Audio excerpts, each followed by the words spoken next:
Hello everyone, welcome to foundation biology. আজকে যে ক্লাসটা আমরা শুরু করছি সেটা হচ্ছে অ্যানিম্যাল কিংডমের সেকেন্ড পোর্শন।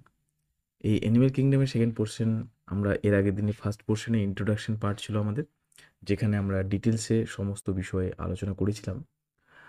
আজকে আমরা আমাদের প্রথম পার্ট রেখেছি, যেখানে আমরা আলোচনা করব আমাদের প্রাণী রাজ্যকে। তো আমি তোমাদেরকে পড়িয়েছিলাম প্রাণী রাজ্যকে বেসিক্যালি দুটো ভাগে ভাগ করা হয়। তো আমরা একটা সময় দেখেছিলাম যখন আমরা প্রাণীর বৈশিষ্ট্য পড়ছিলাম, সেখানে মেরুদণ্ড, অমেরুদণ্ডী, করডাটা, নন করডাটা ব্যাপারগুলো এসেছিল। তো প্রাণী রাজ্যকে দুটো ভাগে ভাগ করা হয়, একটা হচ্ছে নন করডাটা আর একটা হচ্ছে করডাটা। তো এই নন করডাটা হচ্ছে কারা? যাদের মধ্যে হচ্ছে মেরুদণ্ড থাকে না, মেরুদণ্ডবিহীন। আর করডাটা কারা? করডাটা হচ্ছে যাদের মেরুদণ্ড রয়েছে। তাহলে আজকের ক্লাসে আমরা শুরু করব মেরুদণ্ডবিহীন প্রাণীদের ব্যাপারে আলোচনা। ফার্স্ট একটা প্রাণীকে নিয়ে আমরা পড়ব, যার নাম হচ্ছে পরিফেরা। তো পরিফেরা কি? চলো তার আগে একবার দেখে নিই তারা দেখতে কেমন, ঠিক আছে? তারা কোথায় থাকে এই একটা আইডিয়া নেই, তারপরে তাদের ব্যাপারে বিস্তারিত পড়ব। তো তোমরা প্রথমে দেখো, এই যে ছবিটা দেখতে পাচ্ছ, এটা সমুদ্রের মধ্যে একটা ছবি। সেই ছবিতে আমরা দেখতে পাচ্ছি যে একটা প্রাণী যার দেহের মধ্যে অসংখ্য পরিমাণ ছিদ্র রয়েছে, ঠিক আছে? প্রচুর পরিমাণে ছিদ্র রয়েছে, দেখো। এই জায়গাটা দেখো, পুরো একটা সার্কেল টাইপের ফিল হবে। আর এটা যে পুরো দেহটা ছিদ্র। তো একটা কলস নিয়েছো বা কুশ টাইপের কিছু নিয়েছো, ঠিক আছে? যার মধ্যে দেহটা পুরো হচ্ছে ছিদ্রে যুক্ত। আর এই কুশটা হচ্ছে এই অংশটা। দেখো নেক্সট ছবিতে, এই ছবিটা তোমরা ভালো করে বুঝো। যে প্রাণীটা আমরা দেখতে পাচ্ছি, একটা লম্বা অনেক বড় একটা গহ্বর রয়েছে, যার পার্শ্বে ঠিক চারিপাশে অনেক অসংখ্য ছোট ছোট ছোট ছোট ছিদ্র রয়েছে, ঠিক আছে? এই ছিদ্রগুলো বেসিক্যালি কি হচ্ছে, সারা দেহ জুড়ে রয়েছে।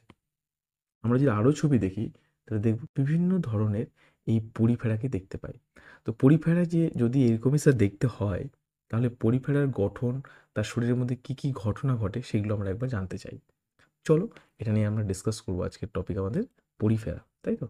তাহলে প্রথম আমরা হেডিং দিয়ে এখানে শুরু করছি, পরিফেরা নিয়ে আলোচনা করছি।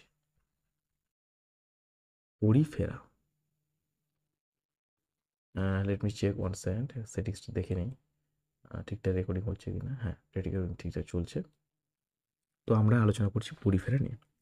তো পরিফেরা বোঝার ক্ষেত্রে তোমরা সমস্ত প্রাণীগুলোকে তোমরা দেখতে পেলে। তো প্রাণীর মধ্যে আমি একটা ছবি আঁকছি। তো ছবিটা দেখো, এখানে হচ্ছে এই পার্টটা লক্ষ্য করো সবাই। এরকম যদি একটা কোনো সামুদ্রিক প্রাণী হয়, তার মানে কি বুঝতে পারছো, যে উপরে একটা বড় গর্ত আছে, তাই তো? মানে গহ্বর আছে, ফাঁকা অংশ, এবং শরীরটা দেখতে এরকম। আর ধরো কোনো পাথর বা কোনো কিছুর উপরে সে আটকে আছে। তো এই প্রাণীটা যেটা আমরা ছবিটা দেখতে পাচ্ছি এখানে, সে যদি এরকম দেখতে হয়, তার মানে তার শরীরের মধ্যে অসংখ্য ছিদ্র রয়েছে। আমি তোমাদের সাথে কিছুক্ষণ আগে আলোচনা করলাম, তাই তো? তাহলে এর শরীরের মধ্যে যে অসংখ্য ছিদ্র রয়েছে, এই ছিদ্রগুলো কি কাজ করে, কিভাবে থাকে, কিভাবে সজ্জিত হয়, সমস্ত কিছু আসবো। তো তুমি ছবিটাতে যেটা দেখতে পাচ্ছ, এটা হচ্ছে একটা বড় ছিদ্র। শুধু এখন যেভাবে বলছি নামগুলো শুনে যাও। এটা হচ্ছে একটা বড় ছিদ্র। আর দেহের চারপাশে দেখো অনেক ছোট ছোট ছিদ্র রয়েছে। এটা হচ্ছে ছোট ছোট ছিদ্র। তার মানে পুরো শরীরটা ছিদ্রযুক্ত, তাই তো? এবার ধর একটা চাকু নিয়ে আসলাম। চাকু নিয়ে এসে কি করলাম, এই দেহটাকে টুক করে এই বরাবর ধরো কেটে দিলাম। এখান থেকে আমি কাটার চেষ্টা করছি এই বরাবর। তাহলে এটা যদি কেটে দিই, তাহলে কাটলে কি হবে দেখো। কাটলে আমরা একটা স্ট্রাকচার পাবো,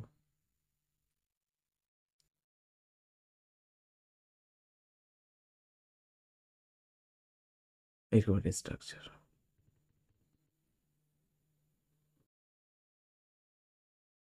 ঠিক আছে? এইখানে দেখো, যখন কেটে দেখবো, তো দেখবো এর সঙ্গে অসংখ্য এরকম ছোট ছোট কোষ রয়েছে।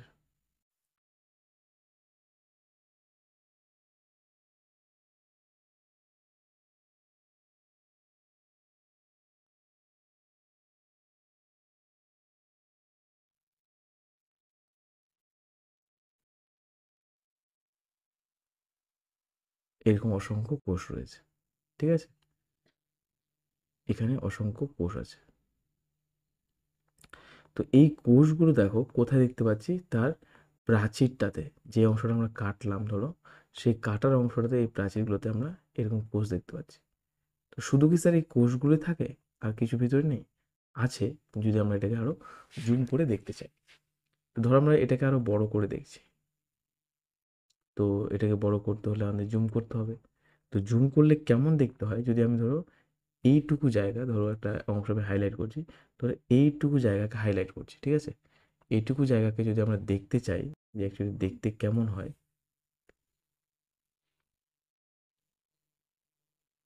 এইটুকু জায়গা দেখতে কেমন হয়, তা দেখো এখানে কি হচ্ছে, অসংখ্য পরিমাণে কোষ থাকছে। কিরকম ভাবে? প্রথম একটা কোষ যার স্ট্রাকচারটা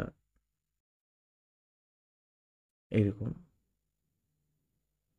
এরকম গোল টাইপের, আর এর সামনে এরকম সুতোর মতো অংশ একটা। তারপরে তারাকৃতি, তারার মতো দেখতে কিছু কোষ থাকে, ঠিক আছে? এবং তারপরে আবার কিছু এরকম স্তর পাবে, এবং তার শেষে আবার কিছু একটা স্তর। তাহলে কয়টা পেলাম? আমি কি বলছি, এটা একটা কোষ, এটা একটা কোষ, এটা একটা স্তর, এটা একটা স্তর। টোটাল তোমার কতগুলো পাচ্ছ তাহলে এখানে মোটামুটি যদি দেখো, তারপরে হচ্ছে মোটামুটি 4টে, ঠিক আছে? তো এই 4টে কোষের একটা স্তর পাচ্ছি আমরা, যেখানে এটা তো একটা বড় একটা কিছু দিলাম, ঠিক আছে? এবারে দেখো এরকম কিন্তু পাশে আরও আছে। তো পাশে যদি আরও কেউ থাকে, তাহলে আমরা তো এরকমই পরপর দেখলাম, এখানে দাঁড়িয়ে ছিল, এরকম স্ট্রাকচার ছিল,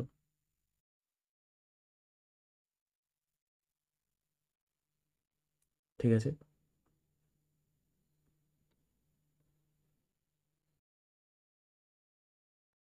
দেখো এবারে লক্ষ্য করে দেখো, এই জায়গাতে আমি যদি দেখি যে আমরা কিছুক্ষণ আগে পড়লাম যে অনেক সূক্ষ্ম সূক্ষ্ম ছিদ্র আছে, তো ছিদ্রগুলো এদের প্রাচীরেই থাকে এইভাবে, এইভাবে প্রাচীরের মধ্যে অসংখ্য পরিমাণে ছিদ্র থাকে, ঠিক আছে? যে ছিদ্রগুলো কি হচ্ছে, বাইরের দিক থেকে কোনো কিছুকে ভিতরের দিকে প্রবেশ করাতে সাহায্য করছে। মানে ধরো এরকম ছিদ্র আছে, ছিদ্রটাকে যদি কাটি, তো ছিদ্রর মধ্যে ডিজাইনটা দেখতে এরকম হচ্ছে, ঠিক আছে? আবার পরবর্তী পর্যায়ে যদি দেখি, এই জায়গায় এই পার্টটা পাবো, ঠিক আছে? আবার একটা কোষ, আবার এখান থেকে ছোট্ট একটা পার্ট, এখানে কোষ। তাহলে এইখানে লক্ষ্য করে দেখো, আমি যদি বলি যে এই ভিতরের দিকের যে বড় ছিদ্র, এটাকে কি বলা হয়? এটাকে বলা হয় সেন্ট্রাল ক্যাভিটি, মানে মুখ্য গহ্বর বলতে পারো, ঠিক আছে? এই যে ওয়ালটা দেখতে পাচ্ছ, এই তিনটেকে মিলে একসাথে বলা হয় স্পঞ্জ ওয়াল, স্পঞ্জের দেওয়াল, ঠিক আছে?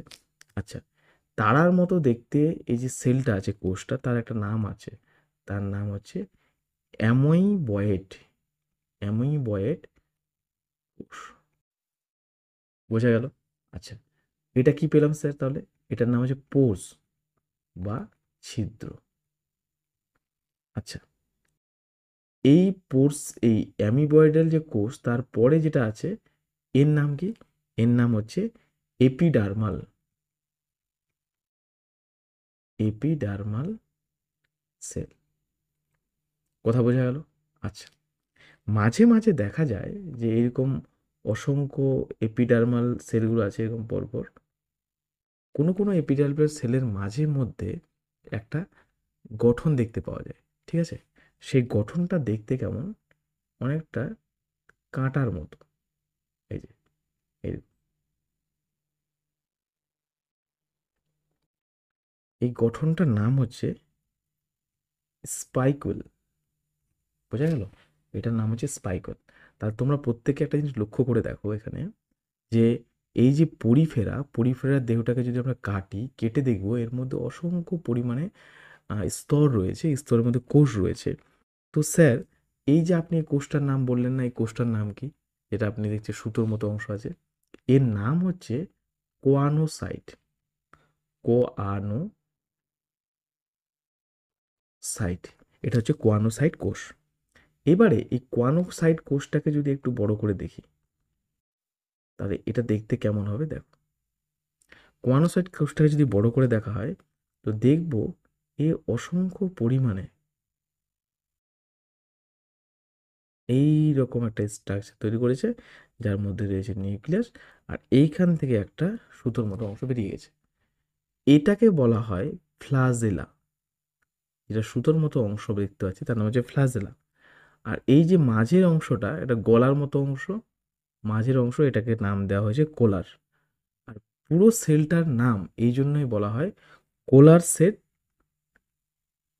কোলার সেল, বা আরেকটা নাম হচ্ছে কোয়ানোসাইট।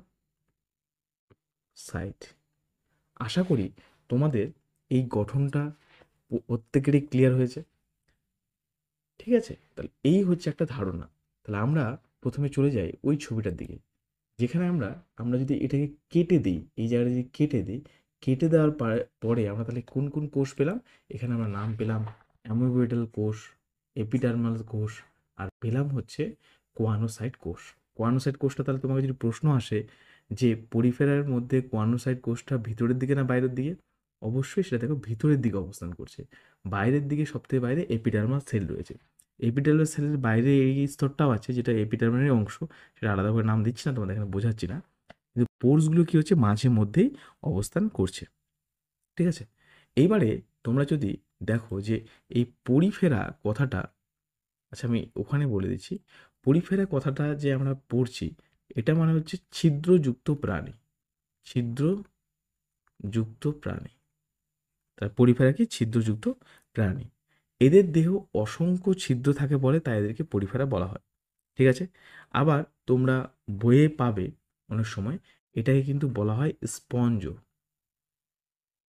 এটাকে স্পঞ্জ নামেও ডাকা হয়। Concept clear? আচ্ছা, তোমাকে যদি প্রশ্ন করে যে এরা পরিফেরা, যে এরা কেমন, তো পরিফেরা অলওয়েজ মনে রাখবে এরা কোষ দিয়ে তৈরি, কিন্তু মানে অনেকগুলো কোষ গুচ্ছ রয়েছে, বহুকোষী। কোষগুচ্ছ মানে হচ্ছে বহুকোষী, কিন্তু এদের মধ্যে তুমি কোনো ধরনের কোনো অঙ্গ বা কলা পাবে না, যেটা আমি তোমাদের লাস্ট দিনে বুঝিয়েছিলাম ক্লাসে। যারা তোমরা ক্লাসটা করোনি, আগের ক্লাসটা অবশ্যই করে নিও, যে কলা কি, বা একটা প্রাণীর মধ্যে কলা থাকতেও পারে, আবার অঙ্গ থাকতে পারে, আবার কোষ থাকতে পারে, শুধু কোষ দিয়েও তৈরি হতে পারে। তাহলে এটা হচ্ছে এমন একটা প্রাণী যে শুধুমাত্র কোষগুচ্ছ দিয়ে তৈরি, তার মানে এই কোষগুচ্ছগুলো কলা তৈরি করতে পারেনি। কথা বোঝা গেল? এটি হচ্ছে আমাদের প্রাণী রাজ্যের সবথেকে সহজ সরলতম একটা প্রাণী। তাহলে দেহের মধ্যে আমরা কি পেলাম? দেহের মধ্যে রয়েছে নালী বর্তমান, তাহলে বোঝা গেছে। আচ্ছা, এই নালীটার মধ্যে একটা দেখলাম বড় ছিদ্র, মানে কেন্দ্রীয় গহ্বর দেখতে পাচ্ছি, অনেকগুলো ছোট ছোট ছিদ্র আছে, এবং এরা একটা জায়গায় স্থানে আবদ্ধ করে থাকে। যদি এটার পাথর হয়, সেই পাথরের ওপরে এরা কিন্তু অবস্থান করে। নিশ্চল, এরা চলাফেরা করতে পারে না। এই ছবিটা লক্ষ্য করো, কার উপর অবস্থান করছে? এরা পাথরের উপরে, কোনো জায়গার উপর অবস্থান করে আছে। ঠিক আছে, এই প্রাণীটার কনসেপ্ট ক্লিয়ার হয়েছে? আচ্ছা, এরপরে আমরা যদি দেখি যে এই সামুদ্রিক যদি এই পরিফেরার কথা বলি, এরা কি শুধু সামুদ্রিক জলের মধ্যে পাওয়া যায়, অন্য কোনো জায়গায় পাওয়া যায়? না, পাওয়া যায়, কিছু পরিমাণ মিষ্টি জলও এদের কিন্তু দেখা যায়। আচ্ছা, এইবারে দেখো, মানে আমরা যদি এই ছবিটার দিকে দেখি, এই যে স্পিকিউল, স্পিকিউল গঠনটা পরীক্ষায় দেয়, পরিফেরার মধ্যে স্পিকিউল দেখা যায়। হ্যাঁ, এবং এই স্পিকিউলটা কি দিয়ে তৈরি পরীক্ষায় জিজ্ঞাসা করতে পারে, সেটা হচ্ছে স্পঞ্জিন, স্পঞ্জিন তন্তু দিয়ে গঠিত। স্পিকিউল মানে এই যে কাটার মতো অংশটা, যেটা পরিফেরার দেহে অবস্থান করছে, সেটা কি দিয়ে তৈরি? স্পঞ্জিন প্রোটিন বলে এটাকে, স্পঞ্জিন প্রোটিন দিয়ে তৈরি। Concept clear? আচ্ছা, এবারে দেখো কি হয়, বাইরের দিক থেকে যখন জল প্রবেশ করে, সেই জলটা হচ্ছে এই ছিদ্রগুলোর মধ্যে দিয়ে প্রবেশ করে। ঠিক আছে, বাইরের দিক থেকে জলগুলো ছিদ্রের মধ্যে দিয়ে প্রবেশ করছে, এবং প্রবেশ করার পরে জলের মধ্যে যে সমস্ত খাদ্য খাবারগুলো থাকছে, যেটা পরিফেরার মনে হয় যে এটা খাবারটা আমার দরকার, সেই পরিফেরার যখন জলটা বাইরের দিক থেকে প্রবেশ করছে, আর এই যে দেখো কোয়ানোসাইটস কোষগুলো, সেটা খাবারগুলো নিতে সাহায্য করছে, এবং শেষে কি হয়, এই বড় ছিদ্রটা দিয়ে বাইরে বেরিয়ে যায়। কথা বুঝতে পারলে? ছোট ছিদ্র দিয়ে প্রবেশ করছে এবং বড় ছিদ্র দিয়ে বেরিয়ে যাচ্ছে। এই ডিরেকশনটা অলওয়েজ মনে রেখো। ছোট ছিদ্রগুলো হচ্ছে সাহায্য করছে জল প্রবেশে, এবং বড় ছিদ্র কী করছে, জলকে বেরিয়ে যেতে সাহায্য করছে। আচ্ছা, এবারে পরীক্ষায় প্রশ্ন দেয় যে অ্যামিবোসাইট যে কোষ, অ্যামিবয়েড যে কোষটা, সেটা খাদ্য পরিবহন অন্যান্য কাজে কিন্তু অংশগ্রহণ করে। এছাড়া তুমি দেখো পৌষ্টিকতন্ত্র মানে হচ্ছে যেটা খাবারের পুরো কাজ, সেখানে পুরো কাজটা কমপ্লিট করায় এই কোয়ানোসাইট। এই কোয়ানোসাইট কোষটাই কিন্তু মেন রোল প্লে করে তোমার হচ্ছে পুষ্টিতন্ত্রের মধ্যে। এছাড়া যদি দেখি এই প্রাণীর পরিফেরার মধ্যে যদি শোষণ বা রেচন হয়ে থাকে, সেটা কিন্তু ডিরেক্টলি দেহ তরলের মাধ্যমে, বা জলের মধ্যে থাকা দ্রবীভূত অক্সিজেন ডিরেক্ট শরীরের মধ্যে প্রবেশ করে যায়। এখানে কিন্তু আলাদা করে কোনো মানে অর্গ্যান নেই, যেহেতু এরা কোষগুচ্ছ দিয়ে তৈরি। আমি কিছুক্ষণ আগে তোমাদেরকে বলছিলাম যেহেতু এরা কোষগুচ্ছ দিয়ে তৈরি। এছাড়া এদের প্রধান যে রেচন বস্তু সেটা কি, অ্যামোনিয়া। তাহলে এদের প্রধান রেচন বস্তু কি, রেচন বস্তুটা হচ্ছে অ্যামোনিয়া। Ammonia, concept clear? ঠিক আছে।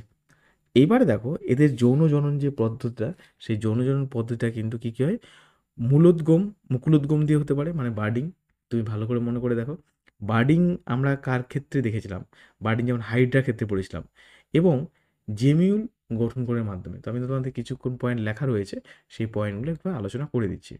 ফার্স্ট পয়েন্ট দেখো কি বলা হচ্ছে এখানে, পরিফেরা শব্দটির অর্থ ছিদ্রযুক্ত। আমরা কিছুক্ষণ আগে ছবিটা পড়লাম। এদের দেহে অসংখ্য ছোট ছোট ছিদ্র দিয়ে গঠিত, তাই পরিফেরা বলা হয়। এদের স্পঞ্জ নামে ডাকা হচ্ছে।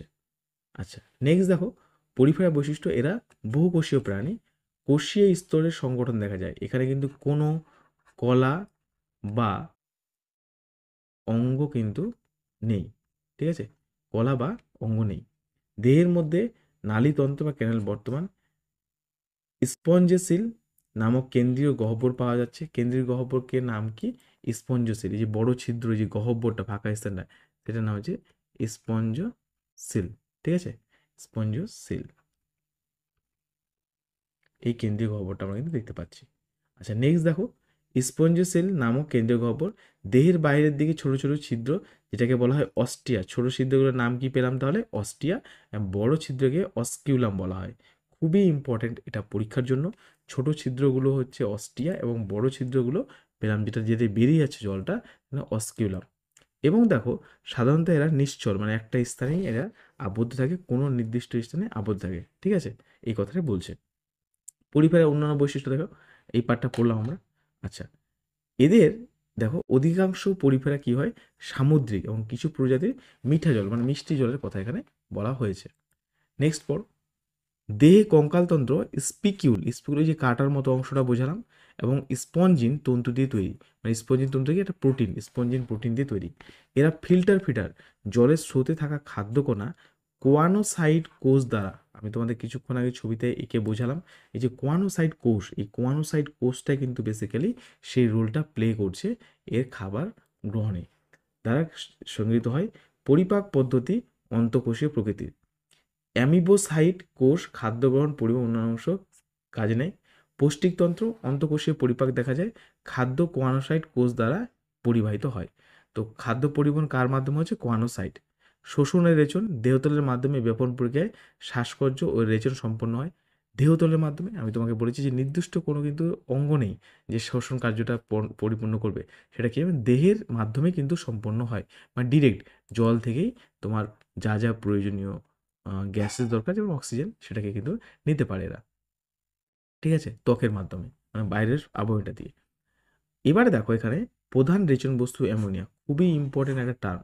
প্রধান রেচন বস্তু কি, অ্যামোনিয়া। অযৌনজনন মানে হচ্ছে মুকুলোদ্গম, বার্ডিং যেটাকে বলে, জেমিউল, এবং পুনরুৎপাদন মানে রিজেনারেশন। তোমাদের এগুলো আমি আগেই পড়িয়ে দিয়েছি, তোমরা একবার দেখে নিবে অযৌনজনন পার্টটা। যৌনজনের মাধ্যমে করে শুক্রাণু ও ডিম্বাণু মিলিত হয়ে যৌনজন সম্পন্ন করে। এদের দেহে কিন্তু লার্ভা দশা দেখতে পাওয়া যায়। তাহলে পরিফেরার আমরা শারীরিক গঠনটা কিন্তু পড়লাম। এবারে কিছু শ্রেণীবিন্যাস পড়তে হবে যে পরিফেরাকে কয় ভাগে ভাগ করা হয়। পরিফেরাকে মোট হচ্ছে 3টে ভাগে ভাগ করা হচ্ছে। একটা কি পাচ্ছি দেখো, ক্যালকেরিয়া, যেটা হচ্ছে এদের স্পিকিউল ক্যালসিয়াম কার্বনেট দিয়ে গঠিত। আচ্ছা, এই অ্যাকচুয়ালি এদের যে আলাদা আলাদা ভাগ কিসের উপরে ভিত্তি করে, স্পিকিউলের গঠনের উপরে, ঠিক আছে। একটা যখন ক্যালসিয়াম কার্বনেট দিয়ে তৈরি হচ্ছে, তখন তার নাম হচ্ছে ক্যালকেরিয়া। তো ক্যালসিয়াম দিয়ে ক্যালকেরিয়া, মনে রাখবে এটা, ক্যালসিয়াম হচ্ছে ক্যালকেরিয়া। যেমন হচ্ছে সাইকন গ্রান্টিয়া, হ্যাক্সাটিনোলিডা, এদের স্পিকিউল সিলিকা দিয়ে গঠিত, ঠিক আছে? ওই জন্য দেখো হ্যাক্সাটিনেলিডা, ঠিক আছে? এদের সিলিকা দিয়ে গঠিত, এদের স্পিকিউল ওই যে কাটা যে অংশটা, তোমরা যদি ভুলে যাও, আশা করি তোমরা আমার সাথে নোট বানিয়েছিল পড়ার সময়, এই যে দেখো স্পিকিউলের কথা যেটা বলছিলাম। তাহলে এটা হচ্ছে পার্ট। এবার নেক্সট দেখো এদের উদাহরণ কি, ইউপ্লেকটলা কে ভেনাস ফ্লাওয়ার বাস্কেটের পরীক্ষার জন্য এটা পরীক্ষা জিজ্ঞাসা করবে যে কোন পরিফেরাকে ভেনাস ফ্লাওয়ার বাস্কেট বলা হয়, সেটা হচ্ছে ইউপ্লেকটিকলা, ঠিক আছে? টেলা, ইউপ্লেকটলা। আচ্ছা, ডেমো স্পঞ্জিটা কি, যে স্পিকুল স্পঞ্জিন তন্তু বা সিলিকা দিয়ে গঠিত স্পঞ্জিন তন্তু, এটা মনে রাখবে, অথবা উভয় থাকতে পারে।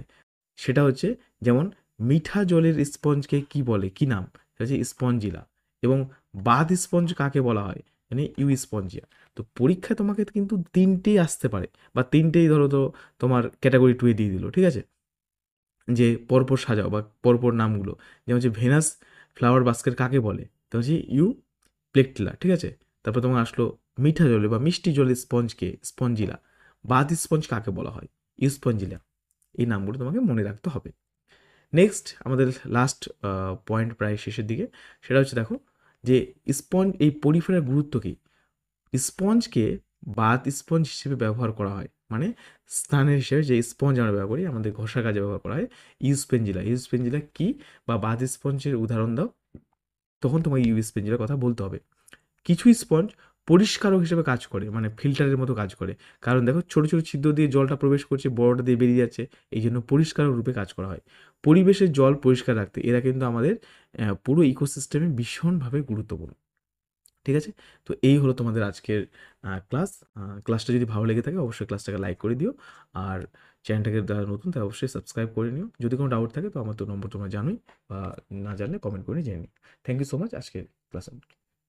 দেখা হচ্ছে তোমার সাথে পরবর্তী ক্লাসে।